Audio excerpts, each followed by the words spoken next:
সর্বপ্রথম বিকাশ অ্যাপসটি ওপেন করে লগ ইন রেজিস্ট্রেশনে ক্লিক করলে আপনার মোবাইল নাম্বার দিতে বলবে, যে নাম্বারে আপনি বিকাশ অ্যাকাউন্ট খুলতে চাচ্ছেন।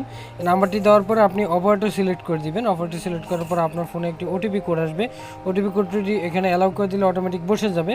তারপর নেক্সটে ক্লিক করতে হবে। তারপর আপনার কিছু শর্তাবলী এগুলো পড়ে আপনার এনআইডি কার্ডের এপাশ ওপাশ স্ক্যান করলে আপনার এনআইডি কার্ডের সকল তথ্য চলে আসবে। এরপর কিছু ইনফরমেশন এখানে আপনাকে দিতে হবে। এগুলো সিলেক্ট করে দেওয়ার পরে আপনার গিয়ে ফেস ভেরিফাই করতে হবে। ফেস ভেরিফাই কয়েকবার চোখের পলক দিলেই অটোমেটিক নিয়ে নেবে।